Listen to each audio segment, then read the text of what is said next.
हाँ माधव, कुछ कुछ समझ तो आ रहा है, लेकिन अभी भी बहुत से प्रश्न मेरे मन में उठ रहे हैं। इसको जानने के लिए मुझे क्या करना होगा माधव? मन में प्रश्न आना तो स्वाभाविक है, लेकिन अच्छी बात यह है कि प्रिय, तुम्हारा मन अब धीरे धीरे जागरूकता की ओर बढ़ रहा है। धैर्य रखो, तुम्हारे सभी सवालों के हल तुम्हें धीरे धीरे मिलेंगे। पहले तुम अपने अंतर्मन को इसके लिए सज करो।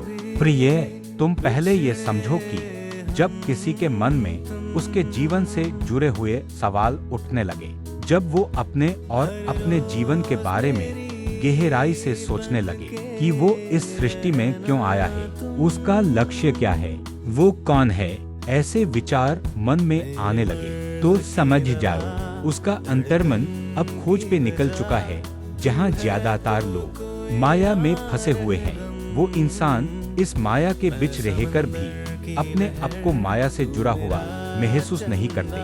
कितना भी ऐश्वर्य में रहकर भी उसका मन हमेशा विचलित रहता है। उसको शांति तभी मिलती है जब उसे सही राह मिले, जब उसके मन के सवालों के जवाब सटीक तरीके से उसे मिले। सखी, तुम अपने मन को शांत रखो, क्योंकि शांत मन से ही तुम ये सब समझ पाओगी। जल जब स्थिर रहता है तभी उसके गहराई नजर आता है। अशांत मन और चित्त सिर्फ और सिर्फ चिंताएं लेकर आती है। मैं ये जानकर आनंदित हूँ कि तुम्हारा मन इन सवालों के हल जानना चाहता है। तुम ये समझ लो, वो व्यक्ति मेरा प्रिय बन जाता है जब माया उसके मन को ना भाए, जब वो सच के और बढ़ना चाहे, जब वो जीवन के असलियत के बारे में जागरूक होने लगे। कुछ नहीं तो सिर्फ उसे जानने की इच्छा उसके मन में जगे, तब ही सखी तुम जान लो, मेरी इच्छा से ही